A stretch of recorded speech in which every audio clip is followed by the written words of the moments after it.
Hey, welcome to the Inner Circle podcast, where growth minded leaders come together to build better businesses and better lives. I'm your host, Hector Alvarado. Here, we don't do theory, we share real lessons, real systems, and real strategies you can use right away. This is a community for people committed to growth, impact, and supporting each other on the journey. You're in the right room, my friends. Let's get started. Welcome, everybody, to another one of our Inner Circle calls. We're excited to have you here today. And all right, we're here. It's week 4, folks. We've gone through 3 previous weeks of leadership tutorials, and we're jumping into our develop people and scale leadership. And so here's what I want you to understand before we even start. Something that I hear often with founders is that they treat people development like an HR checkbox. They just drop it in there. And here's what I hear generally is they do annual reviews, they do some level of feedback loops, and maybe, just maybe, if you're in the right business or in the right organization, they'll do some professional development and they'll put some budget towards that in their annual planning. And then they wonder, they sit back and they're like, why can't we scale? Well, here's the thing, is that every company is limited by the talent density multiplied by its leadership depth. Let me say that again. Every company is limited by its talent density multiplied by its leadership depth. And you're like, well, what the heck does that mean? Right? It's not the market size. It's not the capital at all that you throw into it, but it's how good your people are and how many leaders you can deploy to leading others. That's the constraint that most organizations face. So today we're going to talk about how do you build a system, not an HR process. We're not an HR process here. We're about building systems that allow you to scale because talent acceleration by itself creates more capacity than you can consume. So let's go. Let's get started. And I'm going to kick things off with the first question to get you guys going, get everybody thinking here. What actually is talent development? Think of that first question. Answer it in your head. What is actually talent development for most of you? Naturally, most people will think it's training, right? Like, who thought training? Generally, that's what comes to mind, right? Well, you think of training, you send someone to do a course, or you get them a book, or maybe if the company is large enough, you pair them up with a mentor, right? Those are the things that are generally being done by companies today. Well, today we're going to flip that because that's not a system. So here's the actual model. Talent development, again, right, is what's going to help at the rate in which you expand your people through effective capacity multiplied leverage by creating others around them. So the first thing you want to look at on the variable side is how do individuals grow? How can people actually grow? And how does leadership multiply in your teams? So I'm going to take you through one of the things that I've seen in my experience and how this actually looks. You go hire a manager, you bring them in, and it's day 1, right? And they're doing well. Like you show them what you think they're doing. So they kick off, they start, you give them a function. They start scheduling people per se, right? But day 1, that's their basic capacities that they're scheduling people. But 6 months later, nothing's changed. They're still doing their general function.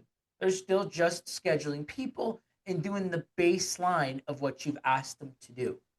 So that's like your low growth. That's your entry level.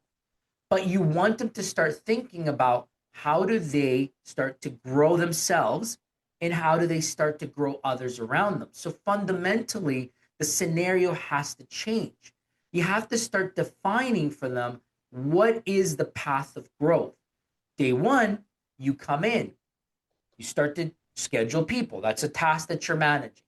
But now, as you're scheduling people and you're getting comfortable in that, I want you to now start to book deliveries. Okay, now the person starts to book deliveries. Okay, now that you're booking deliveries and you're scheduling people in your 3 months, by 6 months, I want you to train somebody else on how to do those tasks.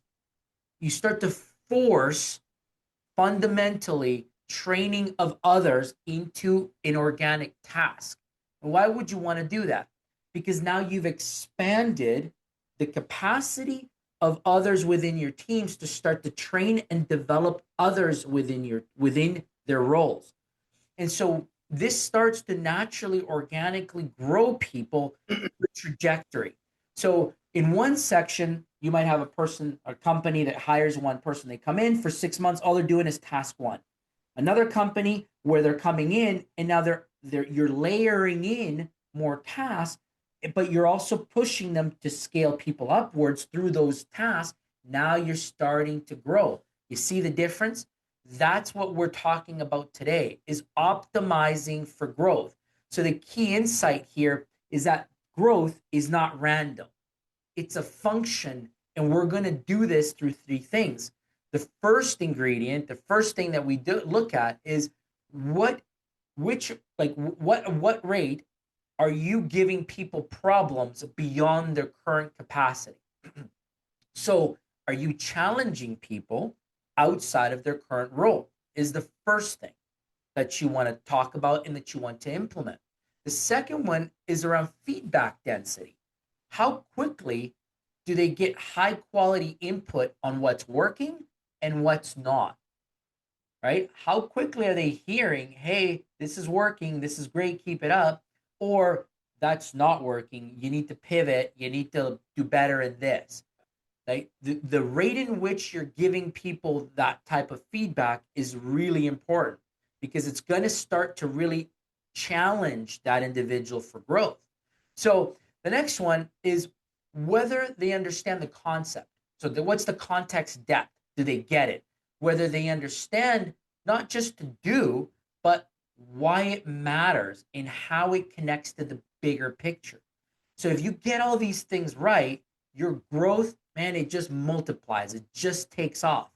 But you miss any of one of those three things and you'll find that it starts to stall. So here's where most founders get it wrong. They focus entirely on an individual growth. They think, I have to make people better, but they ignore the multiplication factor. So you get into a company full of really good, capable contributors, but they're not leaders. They're just really good doers, right?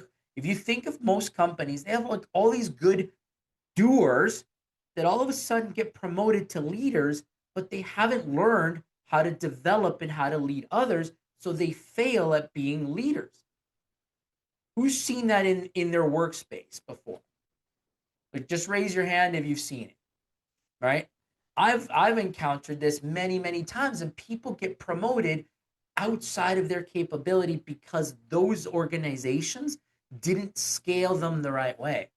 So to really unlock this is teaching people to create capabilities in others, not just for them to get better. That's true leadership depth. And it's how you break that scaling ceiling. That's how you actually get people to grow organically, but with a purpose and in a way that is scalable. So let's think about that in a capability ladder format. So I want you to think systems now. Let's map the actual levels of capability you need to build people up the right way. And for me, it's always like, systems and scalability. So I put it into 5 levels. And level 1, I call it the executor. This is, you give them a great task, you're clear, and they get it, they complete it well. They follow the process, they hit the standards, they ask good questions when they're stuck. This is your baseline. So think of your executor, when done well, as your level 1, okay? Your level 2 becomes your problem solver. You give this person a problem, they figure out the right tasks, how do they execute them? They don't need the step-by-step instructions. They need the outcome. They need to know what are the constraints, and they need to know why they're doing what they're doing. That's a level 2. So if you start to think of how you scale somebody, you start to see how they start to grow. Into level 3, I label these ones the owner. They start to act like owners. You give them an objective and they identify the right problems to solve and they solve. Simple. They see it, they see around corners, they make trade-offs independently, they're starting to get it, and they own their entire area of responsibility. That's that level of ownership. You break through that and you get into the elite levels. This is level 4, which is the leader. You give them a goal and they build a team to achieve it. They're not the one doing it. They're building others to get to the goal. Okay? They multiply capability through others. They're thinking team. They're thinking create others to enable them to make good decisions, and they develop the people around them. All right? That's that leader level. And then you get to the top. This is rare. This is really rare to find this level of leadership within most of organizations. And I call these the architects. You give these people missions. They design systems that produces outcomes. They build organizations and not just teams, right? They're building full out organizations. They create the conditions for leadership to emerge at scale. 5 levels, okay? So I want you all to make notes on those because it's critical that we understand the different levels within roles, because as we go down through this tutorial, it's all going to come together and stick for you. So most people today enter the job market, they get into a company and they get stuck between level 2 and 3. That's where they live for the most part. And it's because the jump from level 2 to level 3 requires ownership, not just skill. Like you actually start to feel the pain of being an owner, right? Not in true context, but you have the burden, right? You have responsibilities. And so you also have to know, how do you think like that owner? You have to care about the outcome more than the task. So it's a bit of a jump to make that transition. And so how do you get there? How do you start to teach people to feel comfortable making that jump? And this is how you do it. First, you transfer accountability early. You don't wait until someone's ready. You give them small pieces where they own the outcome. We call this delegation, but it's delegation with a purpose, because you're not just delegating to get tasks off your plate.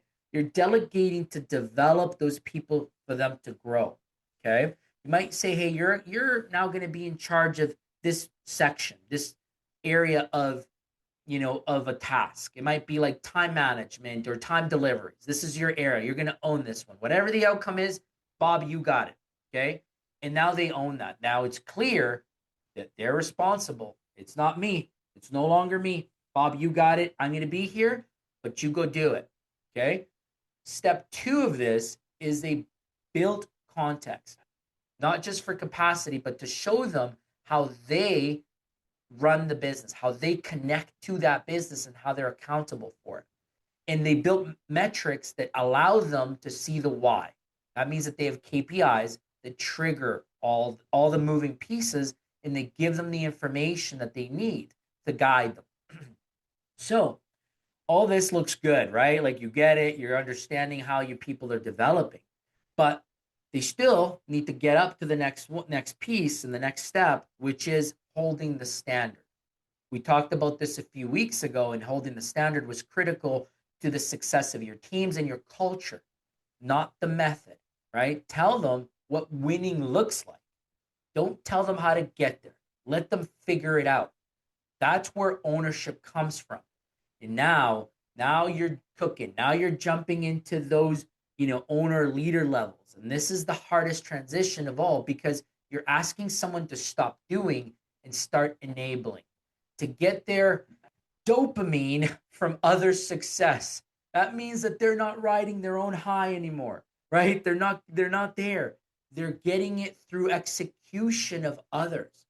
And that sometimes is really hard, and particularly to real high performers, because high performers love to see their work come to fruition. So this one you have to manage as owners, business owners and leaders. You have to be aware of it, because what could happen if done wrong, they start to micromanage. And that's a really dangerous position to go into. So don't allow those leaders to start to micromanage others, okay? They might also, while doing so, start to burn out while trying to do too much. So teach them how to handle it the right way by allowing people to set clarity first, right? Your team should never wonder what success looks like or why it matters, and really allow them to unblock execution. Focus on bottleneck removing. Let them be focused on removing obstacles, not the people themselves, but what are some of the landmines that I want my team to avoid? That's how they'll know they're doing their job really well. Okay. So those are sort of the things that we talk about as we start to build out systems to allow for people to grow. But let's actually put together the system that is going to let you develop people the right way. Okay. So as I've said before, most companies have performance reviews, right? I've sat in large companies, Fortune 500 companies, where they have an annual review. They sit you down and they talk about, hey, this is how the year went, and this is how the goals went, and here's some pluses, here's some, opportunities of improvements. But I'll tell you, unfortunately, a lot of those, 360 reviews, annual reviews, however you want to call them, most of them are theater. And why I say that? It's because real development doesn't happen on a one annual review meeting. That's BS. It doesn't happen that way. You want to know where it happens? It happens in the daily grind, in the daily flow of work. And that's truly how systems are built. So your first component of this is your capability map. You have to build this for every role in your company. Every role has to have a defined definition of what the capability at each level does. What does it look like? What is level 1, level 2, level 3 look like for this role? How does it go from one level to the other for you to understand when you're growing in a company? So to keep it simple, I'm just gonna give you 3 levels for you to understand. Okay, and I'll take an example of a dispatcher because this one makes it really easy for me. Okay, level 1 is a dispatcher comes into an organization. They understand how to plan. They understand how to use the dispatching tool. They understand how to make phone calls and answer customer questions. That's level 1. Okay, basic, very, very basic. That's your entry level into a position, but they want to grow and you want to scale. Then there's dispatcher 2. Now, dispatcher 2 does all of the level 1 tasks, but now they're planning. They're planning ahead. They're looking for 2-3 days out for activity. They're also invited to customer meetings where they learn about upcoming activity. Okay, now they're forecasting activity for the customer base. They're planning dispatching activity. They're forecasting customer activity. And dispatcher level 2 is now broadening their capability. So where they may dispatch a function of the business, and maybe in transportation that could be long haul or highway, now they're learning city P&D, or they're learning another commodity for dispatching if it's oil and gas dispatch. Okay, but they're now learning a new skill around dispatching. That's your level 2. Now, as you progress to level 3, you do all of level 1, all of level 2, but now you're developing others with you. And you complete this growth plan in every role in your company. That is how you actually develop people to grow, and they can see their growth path along the way. They understand, what do I need to do to get to level 3? How do I get there? It's not about reading a book. It's not about picking up, a course or here or there. It's not about that. It's about growing through that right direction, because by doing so, you're going to close that gap of the unknown, number 1, and then number 2, of the actual skill development is happening organically as they progress in their role. And so they're naturally learning and they're developing others in the same way, because by level 3, they're bringing others with them to learn too, right? So way different than you sitting down on an annual review, giving somebody feedback and saying, hey, go learn a new role. Go learn this. Sure. All right. I'll sign myself up for a course, but did it teach you something? Was it actually true, tested, and functional? No, right? It wasn't, because you learned it, but did you apply it? Maybe not. That's why this methodology really becomes super important as we really progress towards big picture. This is like the big picture conversation where you can tackle it quarter after quarter. You can look at people and sit down and say, this is how we want to develop you. This is how we want to really ensure that you have a succession plan in our company. And I've started applying this of late. I got to tell you, man, I as I was learning this and prepping it, I started applying it in the business where I hang my hat, Monday to Friday. And man, it's been really cool to see it putting it together.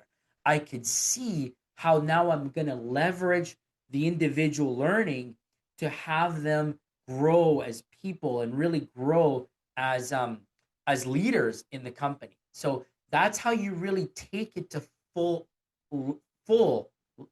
leadership and full development.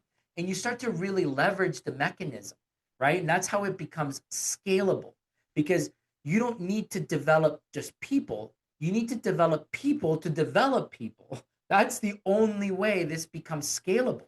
So if you can challenge yourself to personally develop 5 leaders, and you can maybe touch 25 people total, well, that's pretty challenging. But if you develop 5 leaders, who each of them develop 5 leaders, you can touch up to 125 people. So that's the difference between a team and an organization. That's how you create the use of multiplication and really leverage scale to true form. And you could really like modify this and really put a mechanism to teach your approach, right? So write this all down, and this is all going to be recorded here, but I want you to really understand, like, starting off knowing, what does good leadership look like for this role? Before you hire somebody, ask yourself that question as you define the role. What are the specific behaviors that I need this individual to create great teams? How often will I give this person feedback? How will they make decisions? And how will they develop others with them? Make it like super explicit. That's how you're going to become really well known and developed in these roles and really entrenched in it. Because the only way to create good leaders is for you to understand that those roles will develop others along the way. Okay. So, to really sum this up, I wanted to really put this together and how companies use it. And so for me, I've seen this where at Willie's Trucking, we took this to levels of development in making clear, itemized accountability points. We built out a whole blueprint for every role in the organization. And it was so interesting that all of them had lead, manage, and accountable, as all those roles were where you were leading people. And we specifically put that because we wanted those individuals in those roles to be developing others around them. If they weren't doing that, we had those tough conversations that allowed people to know that they were on track or off track to making it happen. So I want to challenge this group today to really think about how your company will scale as fast as your people develop. Like that's critical, because everybody has growth aspirations. But if you don't have the right talent pool, then you're going to have a real big development problem. And you can't outsource that. You can't outsource development. That's your job as the founder, to build the systems that create leaders faster than you can consume them. So you have to create that system that we talked about, that capability map with clear levels, 1, 2, 3, 4, to show people their growth plan, to show them their path so that they have evidence and that they know, what am I in for? What's the ride that I have to do to really become a true leader here? And then be able to provide feedback loops along the way, be able to coach them, understand pattern recognitions, and develop the right conversations, not once a year, not every just quarter, just to check the box and say that you did it, but truly having an apprenticeship model that shadows, that does reverse shadow, that shows them independent, that has full ownership, because that's how you're going to get them to operate like real leaders and owners throughout their career paths. So the challenge for this week is pick one person in your team, anyone in your team today, and map out the path from where they are today to where they'll need to go in the future to be a true leader in your company. Look at the specific gaps. Look at the specific projects and deliverables and the evidence that they're going to need. What receipts are they going to have to show you so that you know they're ready for the next level, right? Then sit them down and walk them through it. Show them the map. Show them of what that looks like. That is how you start to build a true development system, one person at a time, right? One role at a time. And that's how you build great leaders. So that's the tutorial for today. Alan, I'll pass it back to you. Well, again, you didn't disappoint. That's a lot of stuff. That was a lot of stuff. I just finally quit taking notes. I shouldn't have did that because I told everybody they got to take notes. That's right. That's right. Oh, so You now you know need what that to. means. Now I gotta go back. I gotta watch the replay and take some more notes. Anyway, want to say a special hello to Lacey, and we want to recognize that you're here, Lacey, and in the room. Thanks for being in the Zoom room with us. I know that you had your camera on a little bit ago, but you came in just moments after Hector started. But welcome. We're glad that you're here with us today. So, guys, you've all been here before. This is the part where we open it up. If you've got some questions for Hector about anything to do with the teaching, if you've got some comments, maybe, man, I never heard that way before. That kind of is new, a little bit new for me to look at it that way. That's a bit of an aha. We want to hear those things as well. So begin to think about what comments you have, what questions you have. And of course, since I challenge you to take some notes and categorize them in the A and the C and the T, I'd love to hear your feedback on that. So as your brain is churning and you're freaking out maybe a little bit, if I'm going to call on you, I'm going to turn it Yeah. over to Willie, and I'm going to make Willie freak out first. Yeah. Let's hear from Willie, Willie. Willie, I would like you, if you could, to chime in a little bit about how did this actually, your experience with this tangibly where the rubber meets the road at Willie's Trucking. For sure. First of all, this is the important piece for entrepreneurs and business owners to see the value in training and mapping this out to able to have this growth plan with your people. I I never saw it as well. I thought about it as eh, I could see it could help us, but never saw that it was that important. And when Hector came to our team, and I actually literally told a person today, a business owner, how Hector had mentioned, man, you're missing the training piece when he came into our company. And we looked at how we could develop our people, and we started to make that a priority for, like he said, in each role, lead and manage and develop people under each role. And what a difference that made. Yeah, just getting everybody aligned with that vision was a big piece. And yeah, I'll pass it back to you, Alan. Maybe it's an unfair question, and maybe it's unfair in the way I'm going to ask it, and you can, tell me so. You can put me in my place. Is Yeah. That's there all good. any way that you take that, you said, that was just a real tangible, noticeable difference for us. Is there any way to measure that in the bottom line, dollar wise, Mm. in how you saw that make a difference in the company? Absolutely.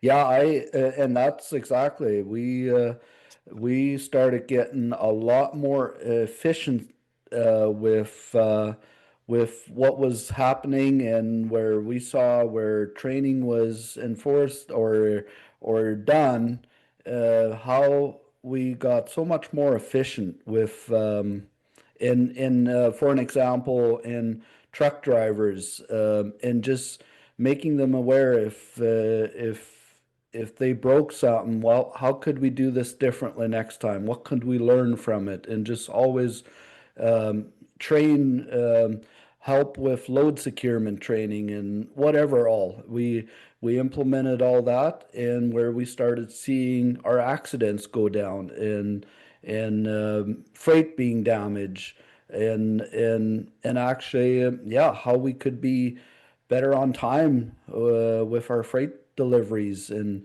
that became it made us just better all around and it showed up big on the bottom line.